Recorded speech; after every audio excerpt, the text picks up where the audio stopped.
बुद्धत्व है क्या? जब आपकी चेतना कामनाओं से मुक्त हो जाती है, कोई कामना न बचे, तब जो मिलता है उसको कहते हैं परमात्मा का मिल जाना। परमात्मा, अब मोटी भाषा में समझा रहा हूँ, परमात्मा तब तक नहीं मिलेगा जब तक तुम्हें परमात्मा के अलावा और कुछ भी चाहिए, यानी जब तक तुम्हारी तमाम सारी कामनाएं हैं। और जब सब कामनाएं समाप्त हो जाती हैं तब जो मिलता है उसका नाम है परमात्मा, उसी का नाम है परम आनंद। जब तक कामना है तब तक आपको आनंद मिल ही नहीं सकता है। बहुत सुंदर शब्दों में संत तुलसीदास ने कहा है, बिनु संतोष न काम न साही,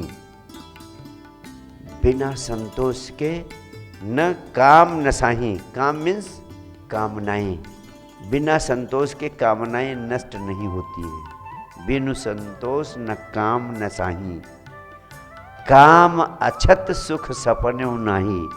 काम अछत यानी कामनाओं के रहते हुए सुख सपने नाही, सपने में भी सुख नहीं मिल सकता है। और तुम दोनों चीज चाहते हो, कामनाएं भी रहे और सुख भी मिल जाए। लेकिन जिसने परम सुख को पाया है उसने कहा, बिनु संतोष न काम न साही, काम अछत सुख सपने होना ही, यानी कामनाओं के रहते हुए सुख सपने में भी नहीं मिल सकता। तो भगवान बुद्ध से पूछा लोगों ने कि कामनाओं से मुक्त कैसे हो सकते?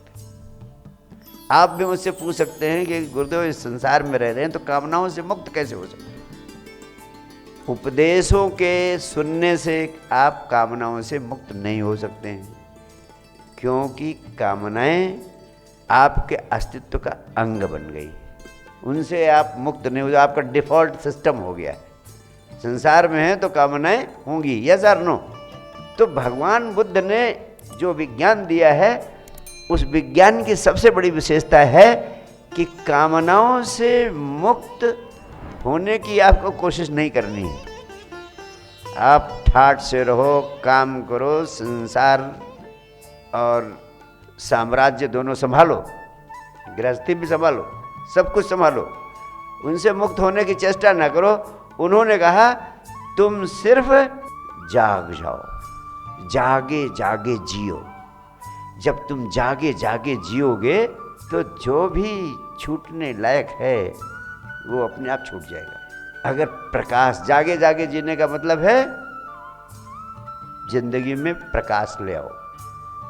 सोए सोए जीने का मतलब है जिंदगी में अंधेरा भरा है। तो भगवान बुद्ध ने कहा जागे जागे जियो, यानी जिंदगी में प्रकाश लाओ। जब प्रकाश आएगा तो अंधेरा अपने आप भाग जाएगा, सांप बिच्छू अपने आप भाग जाएंगे। प्रकाश लाने का यानी जागने का उपाय क्या है? जागने का उपाय उन्होंने सिर्फ यही दिया, विपस्सना। ध्यान से समझ लो, अगर आज की बात समझ ली तो इसके अलावा भी कुछ जानने की जरूरत नहीं है।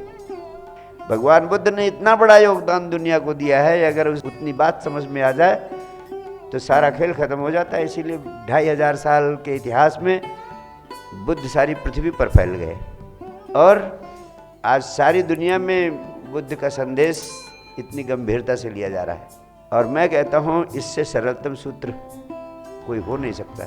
और ये सूत्र ऐसा नहीं है, भगवान शिव ने विज्ञान भैरव तंत्र में जो 112 विधियाँ दी है उसमें से पहली विधि विपस्सना की ही। और विपस्सना का सार है साक्षी भाव से देखना, और कुछ है ही नहीं उसका अर्थ। विपस्सना का सार है वि प्लस पश्चना, यानी विशिष्ट रूप से देखना। विशिष्ट रूप से देखने का अर्थ है साक्षी भाव से देखना। साक्षी भाव से देखने का अर्थ है ऑब्जर्वेशन विदाउट जजमेंट। एकदम शुद्ध ट्रांसलेशन लिख लो, ऑब्जर्वेशन विदाउट जजमेंट, यानी ऑब्जर्व करना है विदाउट जजमेंट, यानी बिना सोचे, बिना कोई निर्णय किए, बिना कोई विचार किए आपको सिर्फ निष्पक्ष भाव से देखना है।